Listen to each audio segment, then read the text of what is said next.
Atlanta, Georgia is the American city with the worst urban sprawl, according to the Sierra Club. But it's also home to an eco-friendly experiment.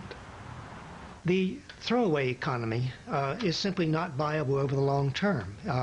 And what we have to begin thinking about is how to create a reuse recycle economy. One of the most exciting examples of that is the case of a carpet manufacturer in Atlanta, Georgia, where the CEO of this firm was converted to environmentalism maybe 4 years ago.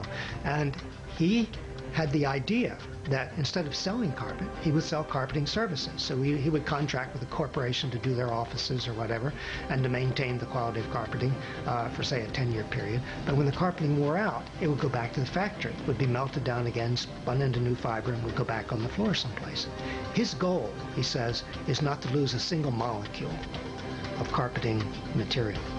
And this has two consequences. One, you don't need any raw material. And two, nothing ever goes to the landfill.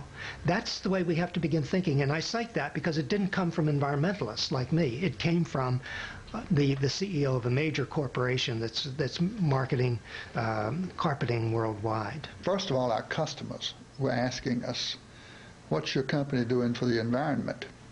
And our salespeople, confronted with those questions, didn't have good answers.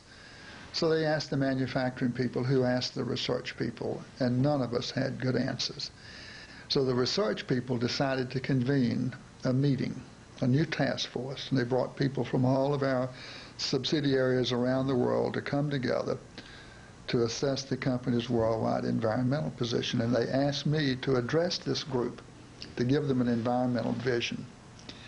And I didn't have an environmental vision, and I did not really want to speak.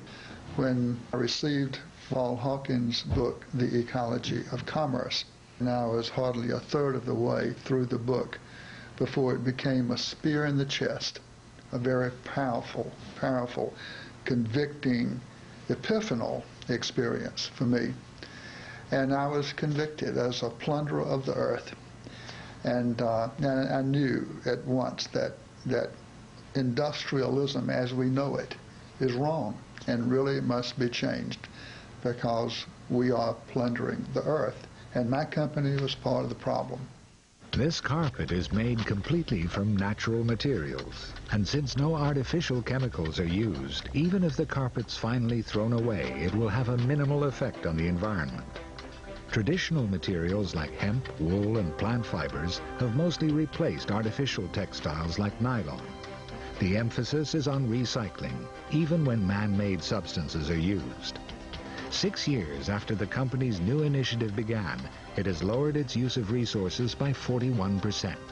Ray Anderson changed his company's environmental direction because he had a personal conviction.